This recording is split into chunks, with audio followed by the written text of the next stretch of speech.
Hola, ¿cómo están? Bienvenidos de vuelta. Vamos a hablar de lo que es la planificación educativa y esto a nivel departamental, cómo trabajar. Recordemos que este es un curso de formación para directores, para supervisores y está con nosotros Darío Agüero, él es jefe del Departamento de Planificación Educativa, que tiene una relevancia muy importante para lo que es este trabajo y lo saludamos atentamente. ¿Qué tal? ¿Cómo estás, Darío? Gracias por compartir con nosotros. A ustedes por la invitación y gustoso de estar acá para compartir algo de nuestras experiencias y hablar sobre esto que tanto nos gusta, ¿verdad? Que es el tema de la Y que planificación. te apasiona, ¿verdad? Que te apasiona. Totalmente, Bueno, totalmente. hablando de lo que es la planificación educativa y trabajar esta política desde el nivel macro, trasladarlo a nivel departamental, hacia las coordinaciones, hacia las direcciones, ¿qué significa esto para el Ministerio de Educación y Ciencia en esta etapa de gestión? Evidentemente para nosotros, desde lo que hace a nuestra gestión, la planificación supone entre muchas estrategias, evidentemente una prioridad. Ok. Una prioridad por el hecho de que requerimos que esa planificación que se hace en un nivel central pueda aplicarse de manera efectiva, no solamente a nivel departamental, sino también a nivel local. El hecho de que podamos lograr nosotros de alguna manera esa suerte de adecuación Ok. que tantos esperamos, evidentemente es uno de nuestros propósitos y ciertamente una de nuestras prioridades. ¿Cómo los supervisores, directores departamentales, directores de instituciones educativas tienen que conocer este trabajo? ¿Cómo es que se logra eso? Pues, ¿hay tips? ¿Tienen que tener una condición diferente en cada departamento de acuerdo a la necesidad, de acuerdo a la realidad? Evidentemente esa es una pregunta particularmente interesante, A ¿verdad? ver. Porque nosotros, desde nuestra experiencia, mal podríamos plantear una receta. Mm. Es decir, no tenemos una receta para un departamento que sea efectivamente aplicable a este departamento en cuestión, Ok. puesto que receta como receta podríamos decir que evidentemente va a ser muy difícil responder a ese planteamiento. Ok.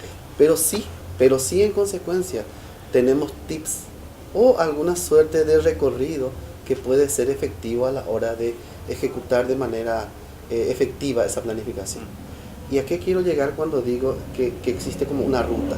Ok. Existe como una suerte de posibilidad que lo han hecho ciertos departamentos y que nos dan la pauta de que evidentemente la motivación es un factor determinante. Ok. El querer hacer. El que hace. Dar importancia a las personas más que al proceso también es un tip. Ese es uno de ellos. Entonces, la motivación, A ver. darle importancia a las personas más que al proceso. Y por último, y en consecuencia, yo creo que es uno de los más importantes, dar, digamos, un aliento a las personas que están haciendo. O sea, declarar ignorancia Ok. es una variable de atención que evidentemente es muy importante. ¿Cómo se puede impulsar entonces ese aspecto actitudinal en positivo? Y descubrir desde el nivel central, descubrir esos valores, trabajarlos y desarrollar el liderazgo, generar esa conducta positiva, a pesar de las dificultades de aquellas personas que están en una realidad muy difícil probablemente, pero tienen esa visión de que es posible llegar a soluciones concretas y fáciles al mismo tiempo. Esa evidentemente es una pregunta más compleja que la anterior, porque son varias preguntas en una, pero voy a tratar A ver. de hacerlo simple. Yo creo que en principio y primero, hacerse cargo. Ok. Para nosotros esa es una dinámica de posibilidad.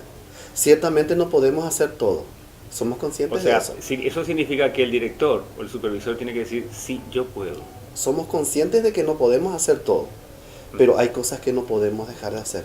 Es decir, la visión de posibilidad ante aquello que puede ser y la visión de factibilidad ante aquello que hoy día es. Las cosas son ciertamente no como queremos que sean, sino como son las cosas.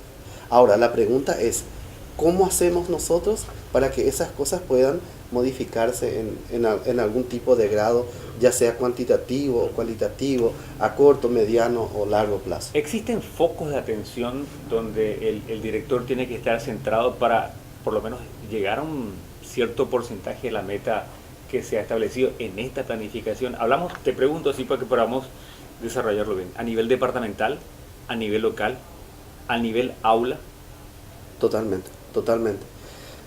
Habría que hacer una diferenciación A ver. entre los objetivos que nos planteamos Ujú.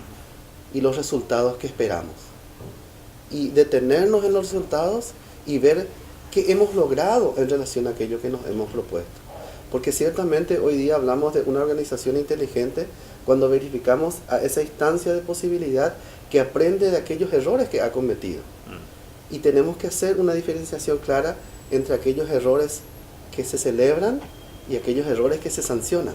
Claro. O sea, para que yo pueda avanzar como posibilidad, aprender. Sí. O sea, eso supone un aprendizaje.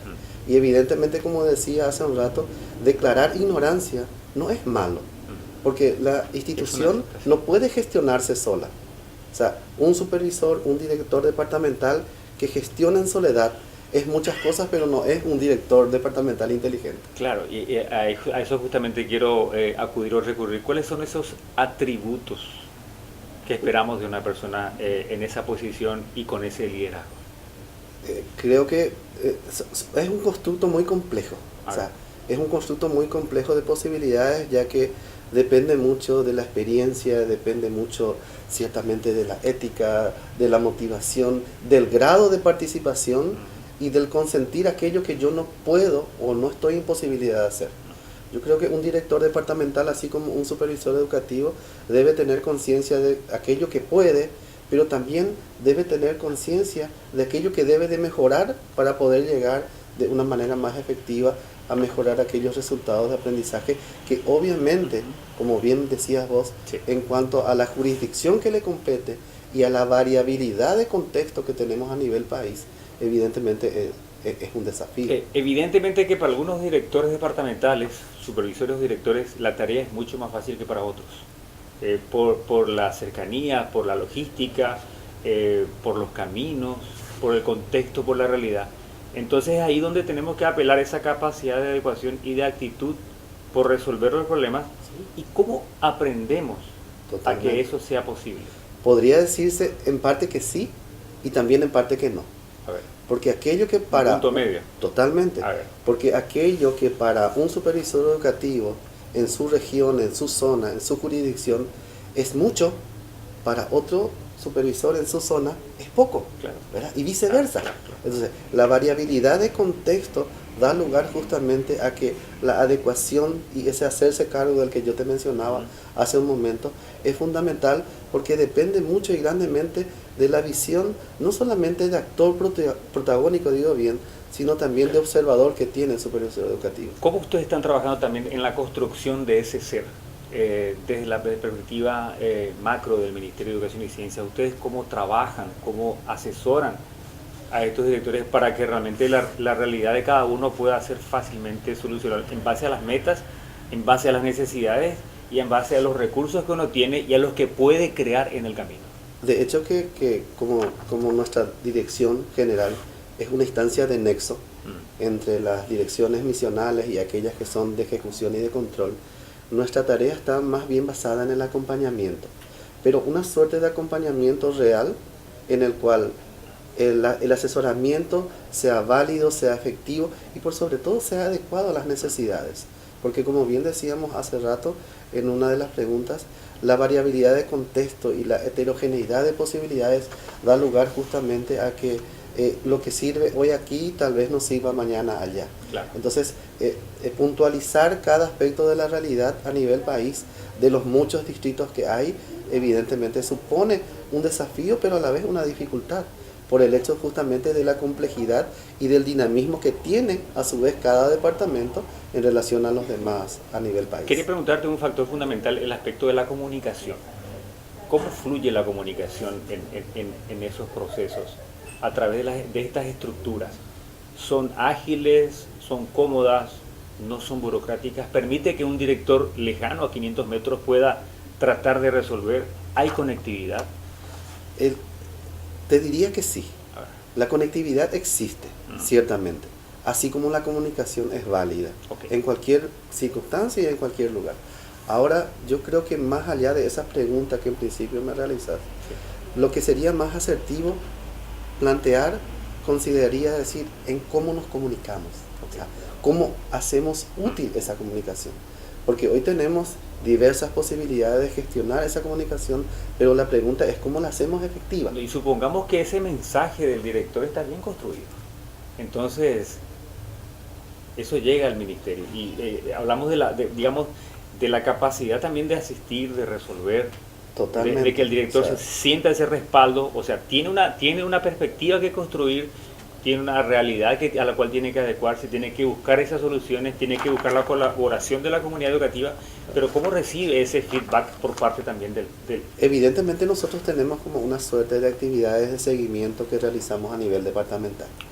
Y tienen que conjugarse o tienen que comulgar más bien aspectos de posibilidad para que eso que vos me planteas se pueda dar a nivel departamental y a nivel local. Pero evidentemente es un proceso. Es un proceso en el cual nosotros tenemos que distinguir las variables de posibilidad y las prioridades que debemos de implementar, ya sea a corto, mediano o largo plazo, para que eso pueda ser verdaderamente efectivo. Y en este caso es una facultad más que tiene que desarrollar el director. El director y nosotros también, porque es un aprendizaje continuo, tanto para él como para nosotros. Bien, contanos también dentro de lo que es la planificación educativa, cómo se están desarrollando y cómo se establecen estos desafíos que hay a partir de ahora. Evidentemente nosotros tenemos una agenda educativa nacional y un plan educativo departamental. Sí. Pero ese plan educativo departamental puede cambiar en la medida de la disponibilidad de los recursos, de la estructura, de las posibilidades, de los agentes multiplicadores que puedan fortalecer las actividades con el propósito de que las acciones que estén planteadas a través de los objetivos puedan llegar realmente a tener un resultado real en cuanto a los procesos de enseñanza-aprendizaje o en cuanto a los resultados académicos se refiere. Bien, en cuanto a esta planificación, ¿hay posibilidad que los directores locales, estamos hablando dentro de esta estructura a nivel departamental, puedan ir cambiando, mejorando, y vos lo decías hace rato, innovando también? Yo creo que la innovación supone un cambio. Sí. No solamente un cambio en el proceso o en la metodología, sino en la actitud del que quiere cambiar. Y para ese propósito, evidentemente la participación supone un estadio de posibilidad que considero yo particularmente puede dar lugar a cambios efectivos, si es que eso es lo que nos proponemos. Claro. Entonces el objetivo es animar a los directores a que puedan sumarse a esta gran avanzada. Totalmente. La educación paraguaya tiene que llegar a un buen puerto y es tarea de todos, que es quizás la responsabilidad más grande del Estado. Merece la pena y evidentemente es un propósito que todos compartimos y estamos en eso, ¿verdad? Darío, ¿algo más que agregar para que los directores se capaciten con este curso, puedan llegar a una buena formación e incluso las vías de comunicación con ustedes, cuáles son, si no puedes despacio nos comentas? Evidentemente, al tiempo de agradecerles por esta oportunidad, no está de más el hecho de motivarles a seguir caminando. Yo creo que dificultades tenemos todos, ya sea los directores desde sus instituciones, nosotros desde nuestra dirección general, que también tenemos condicionamientos en posibilidades, en recursos, en estrategias, pero el hecho de seguir caminando supone, como diría un gran mentor, ¿verdad? El horizonte está allí, yo me acerco, voy siguiendo, y, claro. Y siempre hay una meta que proponer, ¿verdad? Independientemente de que esa meta sea corta. A veces suponemos que los propósitos o los cambios en cuanto a innovación deberían de ser muy amplios, cuando que no necesariamente es así. O sea, lo importante es avanzar y llegar a esa primera meta. Total. Y luego ir a la segunda y a la tercera. Es un estadio. Y la que sigue. Y la que sigue. Inalcanzable. Que sea para bien. Gracias, Darío. A ti. Darío a ti Agüero, este jefe del Departamento de Planificación Departamental del Ministerio de Educación y Ciencias. Nos reencontramos en otra próxima oportunidad.